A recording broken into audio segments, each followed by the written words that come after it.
अंडापाव बनवणार आहे मी आज। तर त्यासाठी जे साहित्य घेतले हे सांगते मी। तर इथं 3 मिरच्या घेतल्या आहेत, तिखट मिरच्या हे बारीक चिरून घेतलेल्या आहेत। छोटा कांदा घेतलेला आहे, त्याच्यातला अर्धा कांदा घेतलेला आहे, हे पण बारीक चिरलेला आहे। एक छोटा टोमॅटो घेतलेला आहे, ते पण अर्धाच घेतलेला आहे, हे पण बारीक चिरून घेतलेला आहे। चवीपुरतं मीठ घेतलेलं आहे, थोडीशी हळद घेतलेली आहे आणि हे 2 अंडे घेतलेले आहेत। तर मी आता कसं बनवायचं हे दाखवते। इथे गॅस चालू करून घेते आणि तवा ठेवायचा आहे। तर गरम होण्यासाठी थोडा टाइम ठेवते मी।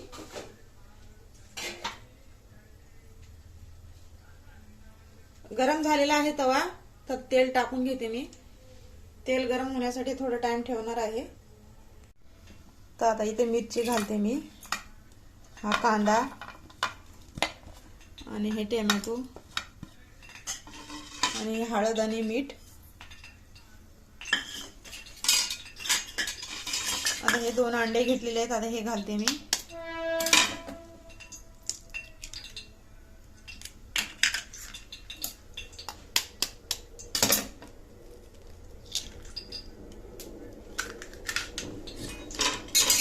आता ह्याला छान असं फेटून घ्यायचं आहे।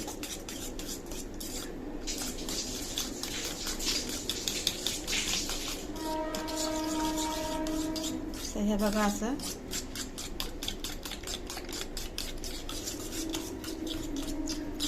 तर फेटून झालेलं आहे। आता तर तेल गरम झालेलं आहे, मी गॅस स्लो करून घेते।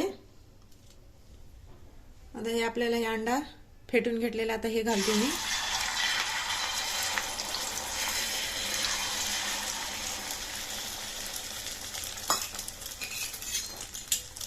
त्याला हळूहळू असं पसरून घ्यायचं।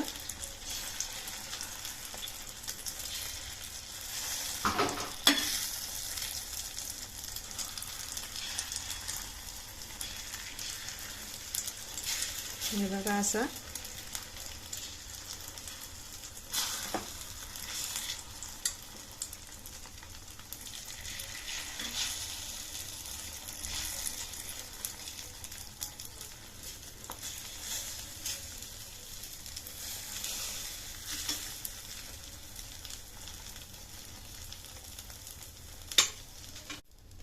तर मी आता पलटी मारून घेते।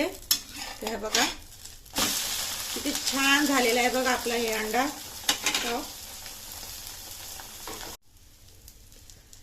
तर आता दोन्ही साइडने झालेला आहे अंडा बनवून। तर हे बघा मी असं दुमडून घेते ह्याला।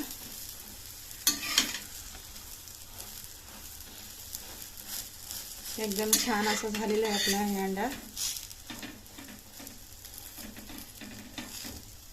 तर मी ह्याला इथं साइडला ठेवते आणि जे पाव आहेत ना हे गरम करून घ्यायचे आहेत।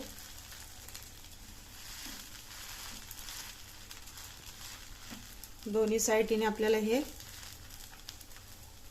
छान असं गरम। तर पावला पण मी पलटी मारून घेते आता। तर हे बघा असं ह्याला थोडंसं कडक होऊ द्यायचं आहे पावला। हे असं तर पाव पण कडक झालेले आहेत, अंडा पण बनवून तयार आहे। तर मी गॅस बंद करून घेते।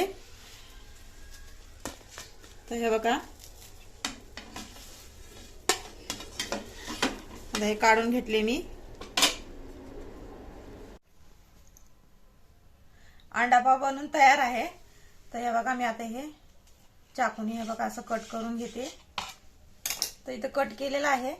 तर आता ह्याला आपल्याला ह्याच्या पाव मध्ये ठेवायचं। हे बघा असं हे असं दोन्ही पाव मध्ये मी ठेवते। तर तुम्ही पण घरी बनवून बघा, तुम्हाला पण नक्कीच आवडेल। तर आवडला असेल तर लाईक करा, शेअर करा आणि सबस्क्राईब करायला विसरू नका।